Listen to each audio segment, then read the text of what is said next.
tarder. Je cède la parole à Laurence Roy. Super.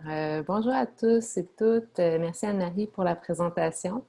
Ça me fait vraiment plaisir d'être ici avec vous ce midi pour partager les travaux collectifs qu'on réalise depuis plusieurs années déjà au CREMIS. Est-ce que vous m'entendez bien? Peut-être un petit signe? Super, merci. Excellent. Donc, c'est ça, merci d'être là. Puis on sait aussi qu'avec le contexte particulier dans lequel on s'inscrit tous, là, on est vraiment content que vous ayez pris le temps d'être avec nous ce midi. Donc, je me présente, Laurence Roy, je suis professeure au département d'ergothérapie à l'Université McGill. Je suis chercheuse affiliée à la fois à l'Institution en santé mentale Douglas et au CREMIS.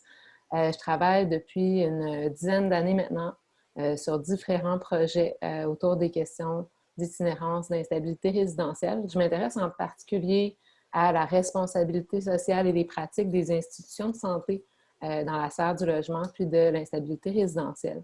C'est pour ça qu'en 2019, en fait l'an dernier, j'ai pris la relève de Roch Urtubise à la direction scientifique du gros projet de développement des outils et guides de pratique en itinérance. Roch Urtubise, qui est professeur au département de services social de l'Université de Sherbrooke, membre du CREMIS, qui assurait depuis le début du projet la direction scientifique jusqu'à sa retraite, en fait. Donc, dans la dernière année, j'ai vraiment eu la chance de bénéficier de l'expérience, de l'expertise des différents membres de l'équipe projet au CREMIS qui travaillent depuis de nombreuses années à la production des outils et du guide. Donc, je prends une petite minute pour les remercier. Roch Urtubise, bien entendu, Rachel Benoît qui est présente aujourd'hui avec moi, Daphné Morin, Alex Pearson, Marie-Claude Rose, Syrah Camara, Lucie Trudel et Maryse Guindon. Donc voilà, ce sont les membres de l'équipe projet au CREMIS qui a déjà été présenté par Anne-Marie, puis qui est vraiment un centre de recherche où l'étude et la réduction des inégalités sociales est au cœur de nos travaux. Puis ces travaux-là se déploient dans différents champs thématiques et un de ces champs-là, c'est l'itinérance. Voilà. Donc, vous êtes nombreux aujourd'hui. On est très contents de ça. Puis, non seulement vous êtes nombreux, mais ce qui nous fait plaisir, c'est qu'on retrouve parmi vous des personnes qui sont spécialisées en itinérance, entre autres des membres représentants de différents organismes communautaires dans différentes régions du Québec qui ont développé cette expertise en itinérance, des équipes institutionnelles aussi, et des personnes dont le mandat, le contexte de pratique est moins centré sur l'itinérance. C'est vraiment quelque chose de riche pour nous, puis on espère tirer profit de cette richesse-là pendant la période d'échange. Par contre, ça nous amène le défi d'avoir un langage, des concepts communs. Donc, on trouvait que c'était important de situer les outils, le guide de bonne pratique en itinérance dans le contexte des politiques publiques qui ont été développées dans les dernières décennies, donc de certaines politiques publiques. Peut-être, Rachel, je t'inviterais à partager ton écran à ce stade. Super, merci beaucoup. Voilà. Donc, évidemment, il y a plein de politiques publiques au niveau du Québec, du Canada, à l'international, mais on voulait quand même souligner dans quoi le présent mandat s'inscrivait, soit la politique nationale de lutte à l'itinérance qui a été publiée en février 2014, suivie du plan d'action interministériel en itinérance 2015-2020 qui donc prend fin présentement à la fin de cette merveilleuse année 2020. Et donc, des initiatives, des politiques publiques qui ont permis de fédérer un grand nombre d'acteurs, de lancer différentes initiatives dans la lutte à l'itinérance, qui reposent largement sur l'expertise développée par plein d'acteurs d'équipes dans différentes régions du Québec. Entre autres, par le milieu communautaire qui a développé une expertise dans l'accompagnement des personnes, autant sur les plans de la santé, du bien-être, de la stabilisation résidentielle, du revenu, mais aussi de façon plus large dans la sensibilisation à la question de l'itinérance, la prévention, la revendication et la défense des droits. Dans les dernières années, il y a aussi plusieurs équipes institutionnelles qui ont été établies, entre autres pour améliorer l'accès à des services sociaux et de santé plus spécialisés.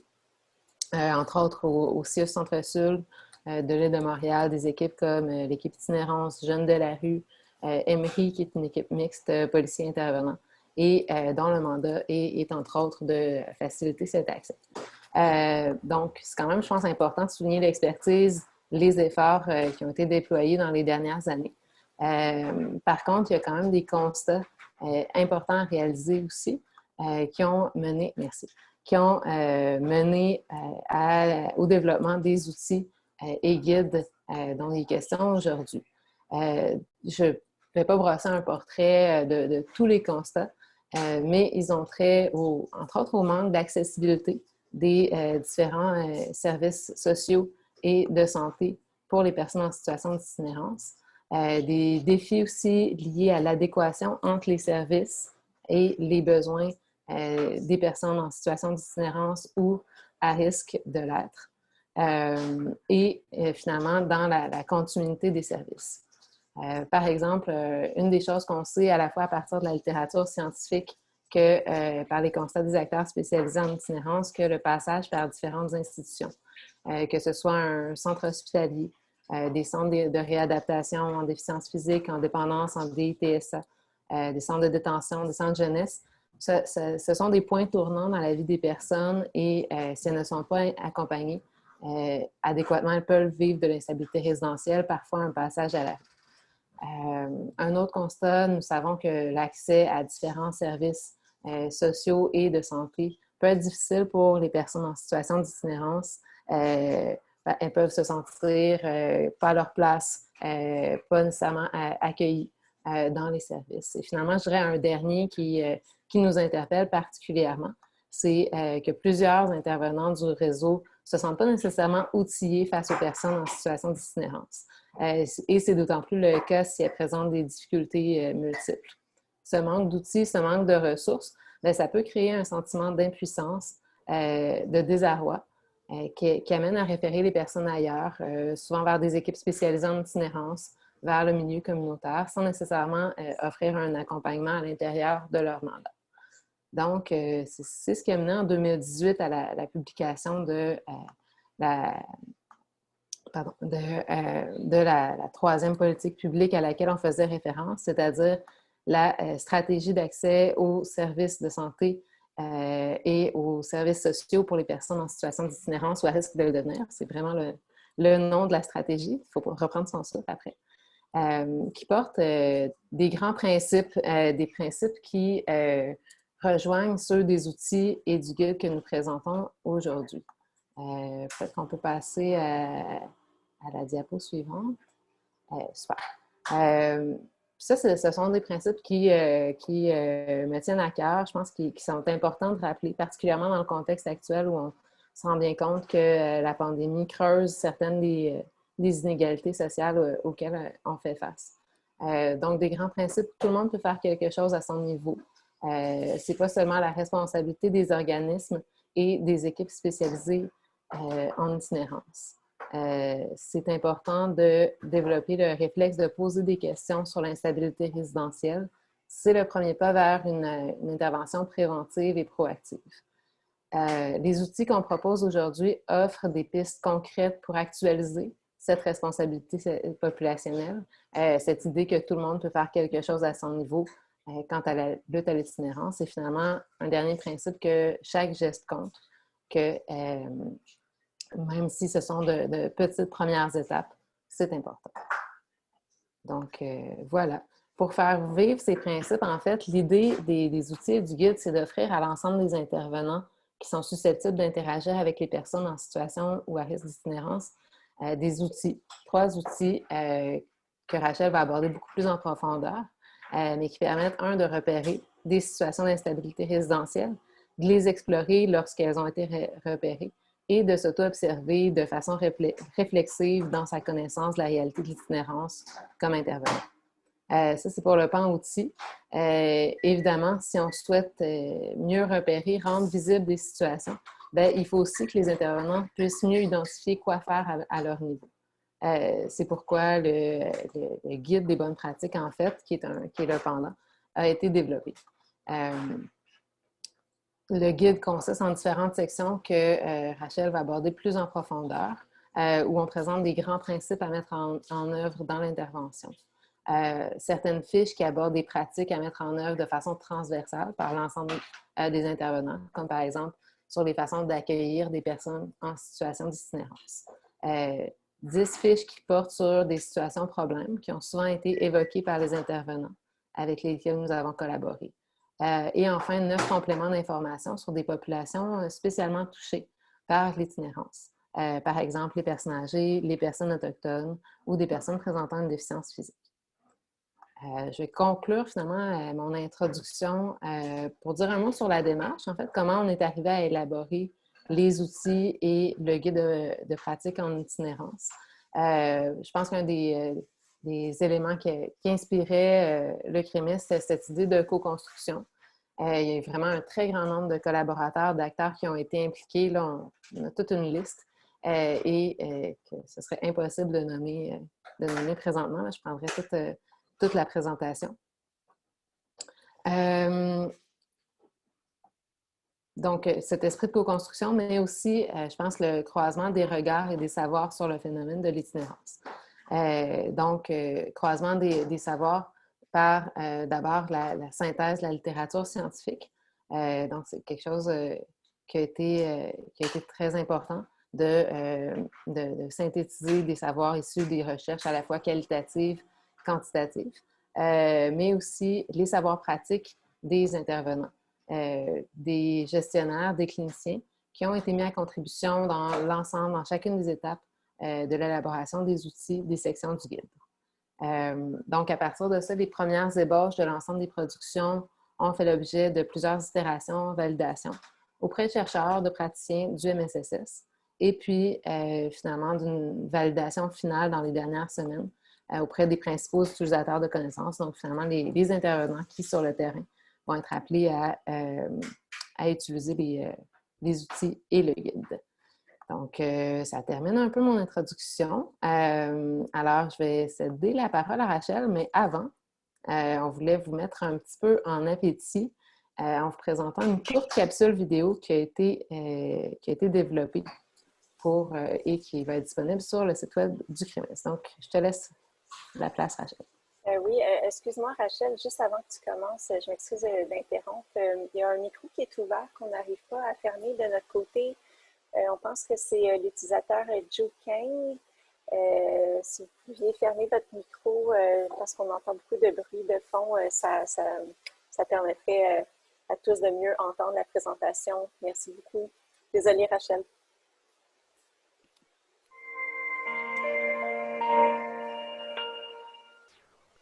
L'incommunicabilité entre les professionnels nous cause beaucoup de difficultés quand tu es dans la rue. Tu arrives à te raconter ton histoire, il est supposé te donner les bons formulaires, t'acheminer aux bons endroits, tu arrives là, on t'attend pas, on ne sait pas qui que t'es, on ne sait pas ce que tu viens faire là, on n'a pas entendu parler de toi, fait que tu repars à carte zéro, ça n'a rien donné. Dans la rencontre avec le professionnel, précédemment le déplacement, ça n'a rien donné parce qu'ils ne se sont pas parlé. Dès que tu rencontres un gars ou une femme, quelqu'un de la rue, fort probablement, ils ont 5, 6 différents intervenants déjà dans leur vie. Alors, ce serait intéressant de toujours poser des questions, mais c'est qui ton travailleur social? C'est qui ton intervenant? Est-ce que tu parles avec quelqu'un? Et puis, de là, de demander, mais qu'est-ce qu'ils sont en train de travailler avec toi? Et puis, avec ça, on peut rentrer en contact avec les personnes qui sont déjà significatives pour eux autres et joindre à ce qui est déjà en train d'être fait, puis de voir comment on peut ajouter ou comment on peut aider en ce qui est déjà en train d'être fait. Je pense que notre rôle dans notre équipe aussi ou d'accompagnement, c'est aussi, comme même intervenant de la santé, c'est faire de l'enseignement sur comment que le réseau fonctionne. Quand je te réfère là, ça fonctionne avec une référence formelle. Il y a un prochain rendez-vous, c'est aussi comme l'explication du processus de la référence. C'est pas juste envoyer un papier, c'est une responsabilité aussi d'accompagnement. La tentation est forte de vouloir répondre à tous les besoins parce que la personne qui arrive, et souvent, on a elle nous remet l'impression qu'on est le dernier filet de sécurité autour de cette personne-là, puis elle nous remet un peu son impuissance entre les mains. Puis la tentation est grande de vouloir répondre à tous les besoins de la personne, mais c'est impossible qu'on peut, dans une rencontre d'1 heure, 1 heure et demie, régler 15 ans d'itinérance ou 15 ans de problématiques accumulées ou de troubles concomitants. L'important, c'est de pouvoir avoir une conversation autour de ce qui est important pour la personne, puis d'orienter en fonction de ce que la personne veut. Puis parfois, il y a un écart entre ce que la personne veut puis entre ce que nous, on voudrait qui serait le mieux pour la personne. Donc, ça va être comme une forme de négociation pour essayer de trouver une cible commune à l'intervention, en fait, pour que ça fasse le plus de sens possible pour la personne.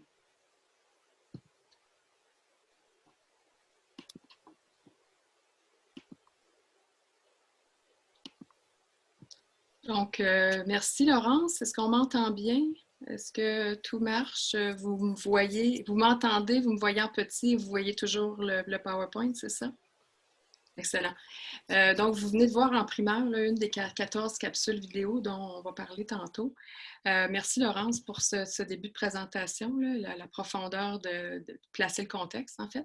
Je m'appelle donc Rachel Benoît, je suis agente de planification, programmation, recherche au CIUS Centre-Sud de l'île de Montréal au CREMIS et je suis plus spécifiquement responsable des activités de mobilisation des connaissances. Et dans le cadre du présent mandat, j'y ai été associée depuis 2014-2015 à différents degrés d'intensité selon les phases, les besoins, les productions. Ce qui m'a amenée à être en lien avec plusieurs personnes pour affiner, consolider les outils. Donc, plusieurs personnes présentes aujourd'hui. Donc, merci encore une fois là, d'avoir donné du temps pour rendre le tout le plus pertinent possible.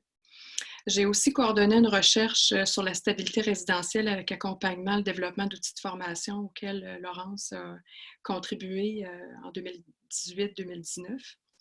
Et voilà, je pense qu'on va tout de suite se lancer dans le contenu en réitérant le fait que c'est une production qui est massivement collective, c'est soutenu par plusieurs personnes et c'est ça. On est des porte-parole, mais il y a une grande équipe derrière nous. Et le registre de la présentation ou la suite de la présentation va être vraiment dans une tonalité plus pratico-pratique, question de vraiment vous permettre de voir de manière plus concrète à quoi vont ressembler les outils et vous donner le goût finalement d'aller les regarder de plus près. Donc, où est-ce qu'on en est premièrement au niveau des productions? J'y vais avec une présentation en rafale des différentes productions qui seront rendues disponibles sous peu. On l'espère d'ici les prochains jours. Donc, il y aura 3 outils qui seront rendus disponibles. Donc, l'instrument de repérage et d'identification des situations résidentielles instables et à risque, l'outil d'aide à l'exploration de l'instabilité résidentielle, puis la grille d'auto-évaluation pour l'observation dans les milieux. Laurence en a parlé tantôt. L'instrument IRIS, c'est un instrument qui a donné lieu à une formation en ligne. On a produit une formation pour faciliter l'utilisation de l'IRIS. Donc, ça sera rendu également disponible. C'est une formation d'environ 1 heure. Et il y a certaines sections du guide des bonnes pratiques en itinérance qui seront rendues disponibles, donc 14 capsules vidéo, donc vous en avez vu une tantôt. 10 principes clés qui se trouvent être finalement le socle sur lequel reposent les principes répertoriés ou les pratiques plutôt répertoriées dans les fiches. Donc, les 4 fiches portant sur les pratiques de base à adopter. Donc, comment agir, comment répondre aux besoins, comment donner des soins de santé et accompagner. Et les 14 capsules font également écho ou permettent de faire vivre également 10 autres fiches qui sont en cours de finalisation. Donc, les 10 fiches situations défis rencontrées dans l'intervention, Laurence en a parlé tantôt. Il y a quelques exemples à l'écran de certains thèmes, en fait, qui sont abordés dans ces fiches. Il y a également 9 compléments d'information sur certaines populations qui seront rendus disponibles. Vous avez quelques exemples à l'écran Et il y aura également une formation en ligne liée finalement à ce gros guide, j'allais dire au guide, qui sera également rendu disponible au cours des prochains mois. Donc, avant de rentrer vraiment dans une visite guidée des dossiers web, j'aimerais revenir sur certaines orientations, certains moments forts, en fait, là, qui a traversé l'élaboration de ces productions-là. Donc, au départ, en 2014-2015, il y a eu plusieurs rencontres avec des experts à la fois du milieu académique, institutionnel, communautaire, des représentants divers publics cibles. C'est un public cible qui est très, très vaste. Pour en arriver à prendre 3 grandes décisions. Premièrement, il fallait que le guide attaque ou traite de situations concrètes qui coincent dans l'intervention. Donc, le guide s'appuie vraiment sur, finalement, la mise en scène de situations récurrentes qui posent problème dans l'intervention et proposer des pistes pour pouvoir dénouer ces impasses. Et de manière à pouvoir toujours outiller les personnes qui n'ont pas comme majeur l'itinérance dans leurs activités. On ramène ça, que c'est vraiment l'idée de pouvoir outiller à leur niveau les équipes non spécialisées. Au niveau d'une autre orientation qui était prise à l'époque, c'est de dire, bien, on n'aura pas des outils, un guide qui va se consulter de manière linéaire. On ne va pas ouvrir le guide puis commencer, premier chapitre, deuxième chapitre, et prendre l'outil 1, après ça, on va aller à l'outil 2. L'idée, c'était vraiment d'éclater la formule de manière à pouvoir être le plus souple possible puis permettre le plus grand accès selon les voies multiples. Finalement, c'est un buffet qui était offert pour que les intervenants puissent, selon leur contexte et besoins, aller regarder ce qui fait sens pour eux. Et finalement, au niveau de la diffusion, on a été traversé par plusieurs questionnements au niveau comment rendre accessible ce contenu-là. On se faisait dire que les intervenants étaient sursollicités, saturés, en surcharge, beaucoup de guides, beaucoup d'outils qui arrivaient vers eux. Fait qu'on a tenté le plus possible d'entendre ça puis de produire des contenus, des dossiers web qui donnent le goût, pique la curiosité puis donne le goût d'aller consulter les dites ressources. Donc, là-dessus, je vais faire une manipulation avec mon écran et je vais tout de suite nous basculer vers le site web du CREMIS. Donc, et là, débute la partie un peu plus concrète de la présentation où je vais vous montrer à quoi ressemblent les dossiers en question. Donc, si vous voulez aller sur le site web du CREMIS, vous tapez www.cremis.ca et ça va vous mener à cette page-ci. Évidemment, si vous faites la même chose que moi à ce moment-ci, vous allez arriver à la même place que moi et vous allez arriver vers les outils dont je vais vous faire la présentation dans une seconde ou deux. Et l'affaire, c'est que les outils sont momentanément ou temporairement en ligne pour les fins de la présentation et rendre la présentation la plus concrète possible. Mais dans les faits, on fait une petite entorse puisque l'entente finale entre notre CIUS et le ministère n'est pas signée. Donc, si c'est possible, de ne pas télécharger les ressources, attendre quelques jours, on travaille fort pour que ça puisse être signé. Et donc, voilà, c'est possible de juste m'écouter finalement et de regarder. Donc, une fois que vous êtes sur la page d'accueil du CREMIS, vous allez dans l'onglet à gauche, supérieur à gauche, où on voit le menu. Et quand on clique sur cet onglet, on voit apparaître une diversité de rubriques. On peut cliquer sous la rubrique Publication dans Dossier.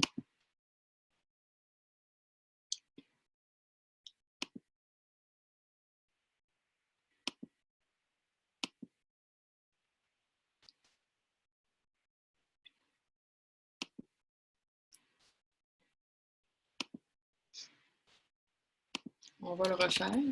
Évidemment, c'est la première fois que ça l'arrive.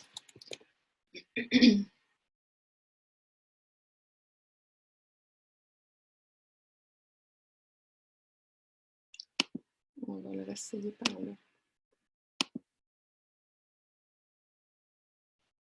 OK. Donc, si on est dans la section dossier thématique, qui est une façon au CREMIS pour valoriser les travaux des membres, Les deux dossiers qui nous intéressent pour les fins de la présentation d'aujourd'hui, c'est ces deux dossiers. Donc, le dossier outils pour repérer et prévenir l'instabilité résidentielle et le dossier sur le guide des bonnes pratiques. Donc, on clique sur ce dossier et c'est toujours la même formule, en fait, des pages telles que structurées dans les dossiers. On présente à qui s'adressent les outils. Donc, comme ça a été dit, c'est un très large public d'intervenants. Le langage utilisé va peut-être plus résonner avec le langage du réseau de la santé. Il faut être franc, là. Mais il reste que ça peut outiller et nourrir. L'intention première, c'était vraiment de pouvoir alimenter la pratique de tous ceux et celles qui, dans leur quotidien, sont susceptibles de rencontrer des personnes en situation de risque d'itinérance. Donc, qu'on soit dans les milieux, les services de police, dans les centres locaux d'emploi, etc. Bien qu'ils puissent nourrir la pratique de plusieurs intervenants travaillant dans des équipes dédiées, évidemment que ce n'est pas la révolution pour vous ce qui sera proposé parce qu'au quotidien, vous avez une expertise qui fait que plusieurs de ces réflexes-là sont déjà développés. Cela dit, peut-être que ça peut être des outils qui sont référés à tous ceux et celles, tous vos partenaires qui vous contactent parce qu'ils sont pris au dépourvu. Fait que peut-être que de votre côté, vous pourriez être des relais intéressants et super pertinents pour faire connaître ces outils-là vers ceux qui se sentent au quotidien un peu mal pris dans des situations. Donc, les outils sont là pour explorer plus facilement les indices d'instabilité résidentielle et enfin pour soutenir le jugement clinique. Ce ne sont pas des outils qui ont été produits selon une visée psychométrique ou une visée avec un devis une intention psychométrique ou penser à une façon très mécanique ou de développer ou d'appliquer les outils. On n'est pas du tout là-dedans. On est vraiment dans des outils qui visent à soutenir le jugement clinique en présentant des balises générales pour soutenir le travail. Mais le jugement reste cardinal dans tout ça. Donc, voilà. Si on veut rentrer un peu plus dans l'outil IRIS, je pense que c'est important de vous en parler un peu plus.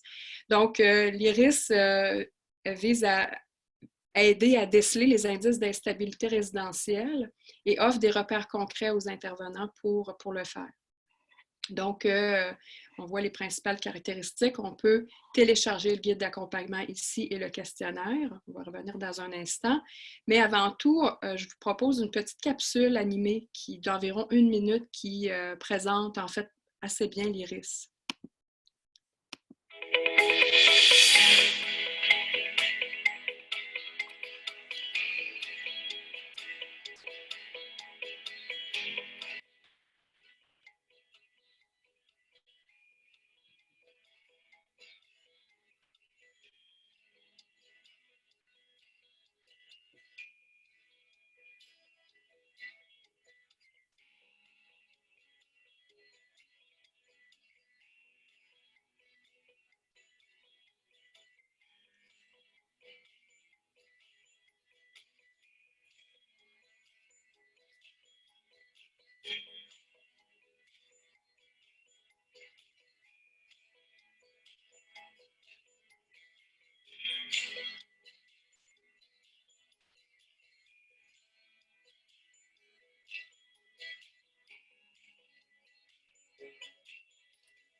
Donc, ça va toujours bien, on m'entend toujours bien, on me suit. C'est donc bizarre de faire une présentation à 120 personnes et l'impression de parler seule à mon ordinateur.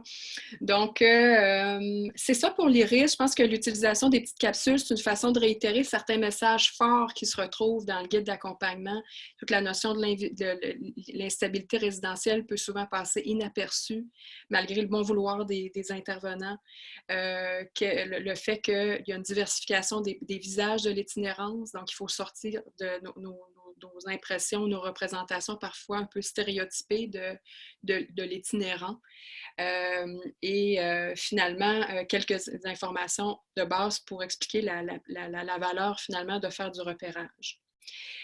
Donc, si on regarde un peu plus attentivement l'IRIS, le questionnaire, tel qu'il a été conçu, il permet de colliger des informations sur la personne. Encore là, vous verrez dans vos fonctions, vos mandats, la manière de l'utiliser. Après ça, il y a 2 questions introductives, question d'alléger, rendre la passation la plus rapide possible. Donc, il y a 2 questions si la personne, dans le fond, il n'y a pas d'enjeu ou d'indice d'une quelconque instabilité. Après ces 2 questions, à ce moment-là, le sous-total est 0 et il n'est donc pas nécessaire de poser les questions suivantes. Si la personne a une réponse dans ces 2 questions-là, je les lis dans la dernière année parce que vous n'aviez pas d'autre choix. Vous est-il arrivé de dormir à la rue, sinon de dormir dans un hébergement d'urgence, sinon de dormir chez des connaissances? C'est le genre de questions qu'on va aller chercher ou de réponses qu'on va aller chercher chez la personne. Et si la personne n'a pas dormi chez des connaissances ni dans un hébergement d'urgence ou à la rue, alors on indique 0. Après, on pose la question, au cours de la prochaine année, pensez-vous qu'il soit possible que vous ayez à dormir à la rue dans un hébergement d'urgence? Faut d'autres options? Si la personne, là, il y a le choix entre oui et non. Donc, s'il y a une réponse qui nécessite donc de poursuivre la passation, il y a 6 autres questions qui suivent. Excusez-moi, 4 autres questions qui suivent. Donc, au total, les risques comprennent 6 questions. Après, on fait le calcul du résultat qui peut après ça être ventilé sous la forme d'un code couleur qui, évidemment, après ça, doit être réfléchi avec le jugement de la personne qui a passé le test. Donc, par exemple, si on arrive devant un code rouge ou un code orange, bien, on peut utiliser un autre outil que je vais vous présenter dans un instant, ou on peut aussi se référer au guide des bonnes pratiques pour finalement voir comment peut se penser l'intervention en lien avec les besoins qui émergent suite à la passation de cet outil. Donc, je saute tout de suite au deuxième outil, l'outil d'aide à l'exploration de l'instabilité résidentielle vise à acquérir une compréhension plus affinée des indices d'instabilité résidentielle décelés chez une personne. Et grosso modo, là, vous pourrez regarder ça après, mais il permet il se présente sous la forme d'un guide d'entretien. Donc, si je vous le montre, c'est donc un aide-mémoire qui présente 9 dimensions qui permettent d'explorer lors d'un entretien les facteurs de risque et de protection associés à une situation d'instabilité résidentielle d'une personne.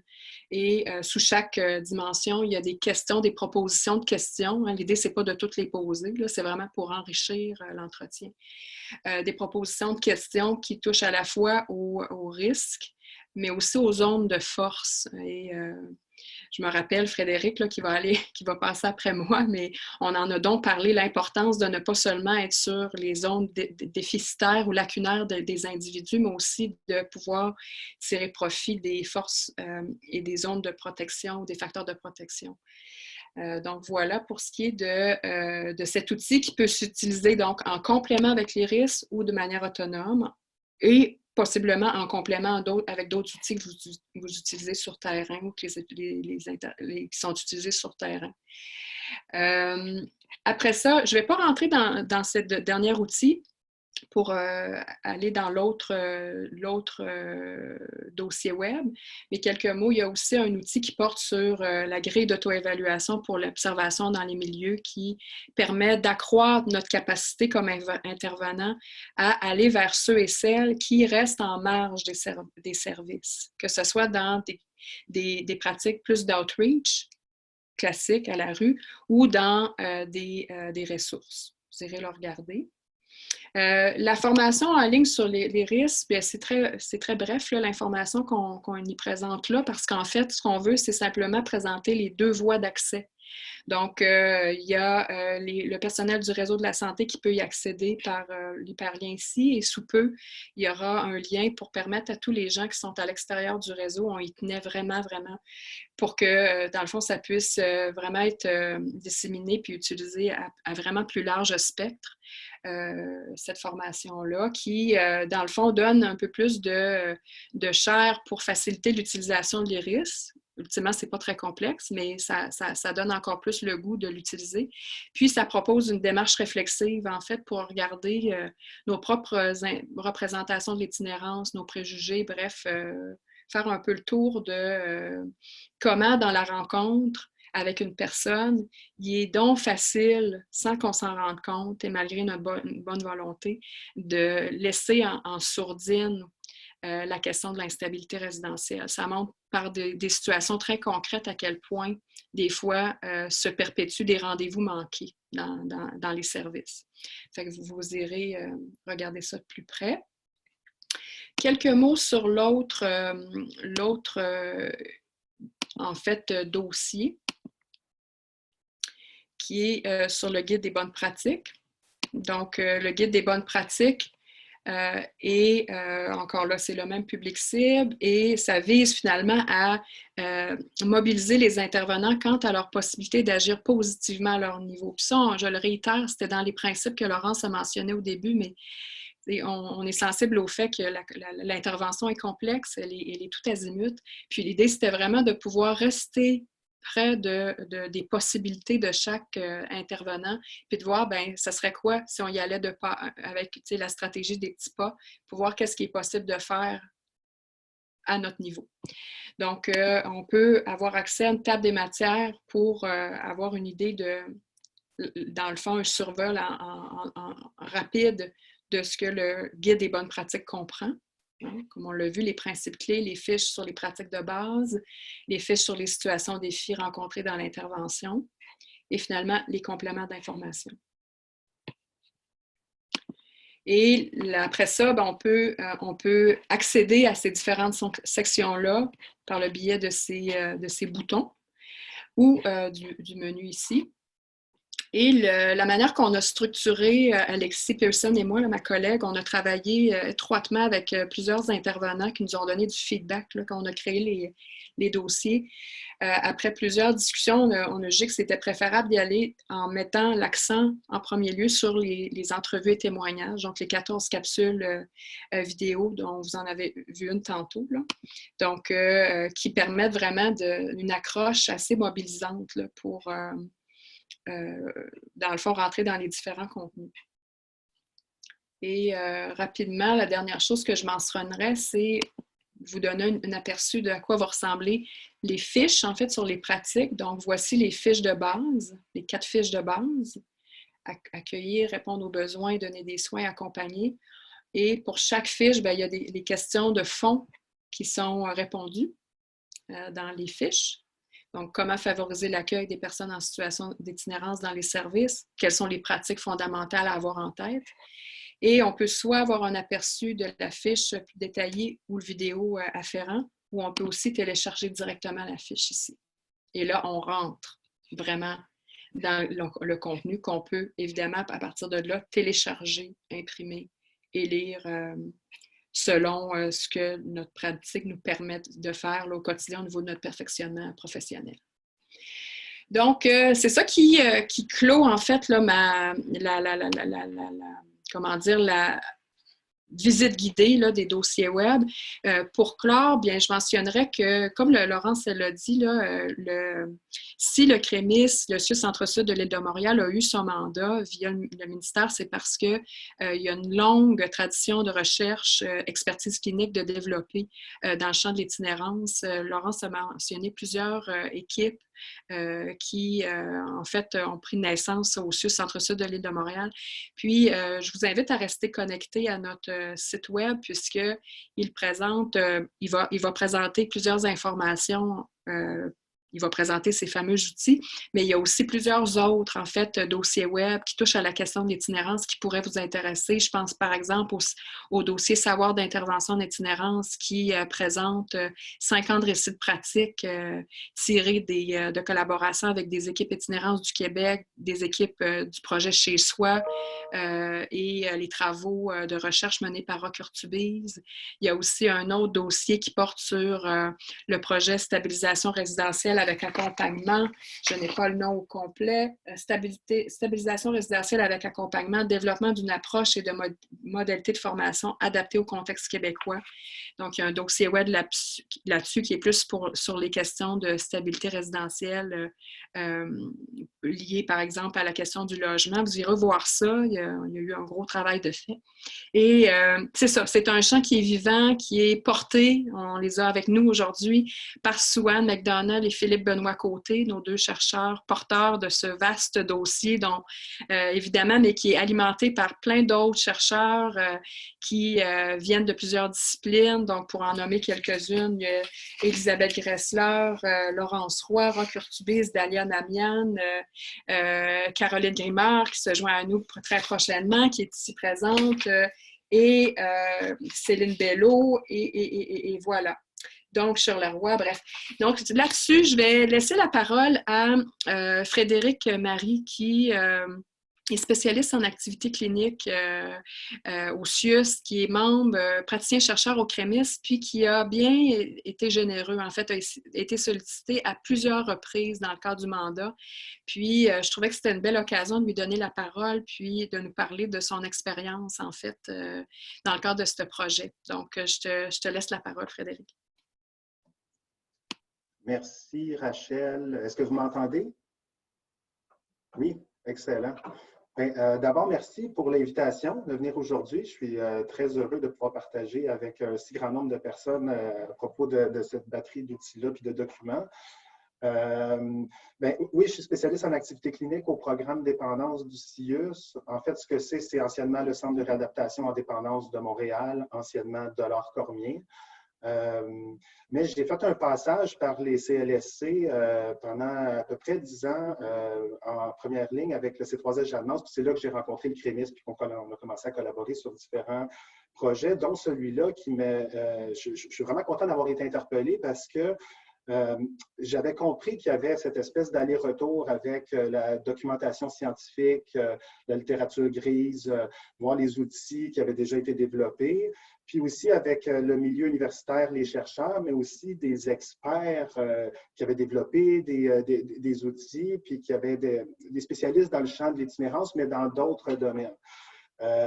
Mais ce qui m'intéressait particulièrement, c'était tout cet aller-retour-là avec les cliniciens que je voyais qui était très, très important parce qu'on allait consulter un paquet de monde. C'est pour ça que je trouvais ça super intéressant. Ce qu'ils m'ont dit, dans le fond, c'est qu'on veut savoir du point de vue de l'intervenant. C'était pas tant là, le volet scientifique et tout ça. C'était, on veut que ce soit, que ça parle aux intervenants, que ce soit utile pour eux autres. Puis, j'ai trouvé ça bien stimulant, notamment parce que dans mon rôle en dépendance, je viens du domaine de la dépendance, j'ai travaillé avec plein d'équipes au niveau des CLSC, puis avec des partenaires aussi du réseau dans différents domaines. Là, ça pouvait être en parentalité, avec des personnes en perte d'autonomie, en santé mentale, des programmes jeunesse. Puis, dans le fond, mon rôle, c'était du soutien clinique en dépendance, mais c'était aussi beaucoup de faciliter l'accès aux services pour des gens qui pourraient en avoir besoin, puis qui n'ont pas nécessairement une étiquette franche d'alcoolique toxicomane, mais qui pouvaient avoir des enjeux avec la consommation, mais qui n'adressaient pas cette demande-là. Fait que dans le fond, c'était tout. Comment est-ce qu'on fait pour aborder un sujet qui est délicat, puis que si on l'aborde, les personnes peuvent réagir comme si on les taxait d'avoir un problème, alors qu'eux autres, ils ne reconnaissaient même pas en avoir. Donc, dans les stratégies, il y avait beaucoup les outils de repérage en dépendance qui se déployaient. Puis, en gros, pour vous résumer ça, pour ceux qui ne connaissaient pas les outils de repérage, c'est un peu la même chose. C'est comme 4 ou 6 questions qui sont faciles à s'approprier, qui sont peut-être un peu moins frontales ou qui créent moins une confrontation quand on aborde le sujet avec la personne, mais qui permet d'aller chercher, Rachel a disait, des indices, des signes, peut-être des conditions, des facteurs soit prédisposants à une situation d'instabilité dans ce cas-là, ou des facteurs précipitants. Fait que dans le fond, comment est-ce qu'on fait pour reconnaître ça quand ce n'est pas évident à l'œil nu? On a souvent l'impression que l'itinérance, c'est la négligence, d'être négligé au niveau de l'hygiène, puis avoir certains comportements, mais il y a des gens qui vivent une instabilité, puis que ça passe un peu en dessous du radar. Puis je voyais beaucoup de parallèles avec la dépendance. Fait que je trouvais ça d'autant plus intéressant de s'inspirer de ce que j'avais vécu au niveau comment donner un peu plus de confort aux intervenants pour aborder un sujet pour lequel ils ne sont pas spécialisés et pour lequel, bien, une fois que j'ai des informations, qu'est-ce que je fais avec? Puis là, quand j'essayais de faciliter, dans le fond, l'appropriation de ces questions-là, on me sortait souvent, ben, ça ressemble à la prévention du suicide, ça ressemble à la prévention de la violence conjugale.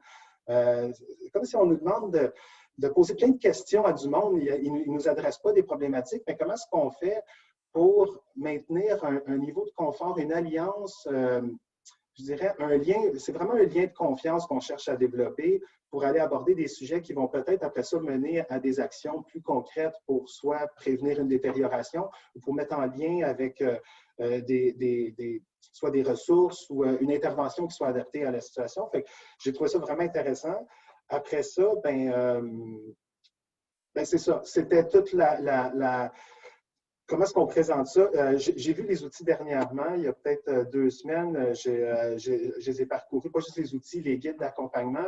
Puis Rachel, elle a soulevé la question des fois d'un langage qui est un peu réseau de la santé ou un langage professionnel. Je trouvais que justement, dans tous les documents que j'ai lus, il y avait ce souci-là, puis ça transparaissait d'avoir un langage très accessible pour tout le monde. Donc, que tu sois dans n'importe quel secteur communautaire, institutionnel, dépendamment de ton niveau ou indépendamment de ton expertise, là, de ton titre professionnel, il y avait vraiment une façon de s'approprier ça facilement, mais aussi pas juste d'avoir des questions ou quoi aller chercher. Il y avait cet esprit-là d'expliquer un petit peu pourquoi qu'on pose ces questions-là, où est-ce qu'on s'en va avec ça, puis ça permet aux intervenants d'être un petit peu plus clairs avec les personnes quand ils les rencontrent. Mais je te pose cette question-là pour cette raison-là. Tu sais, puis ça facilitait un petit peu plus la confiance, puis réduire la méfiance, parce qu'il y avait beaucoup ça.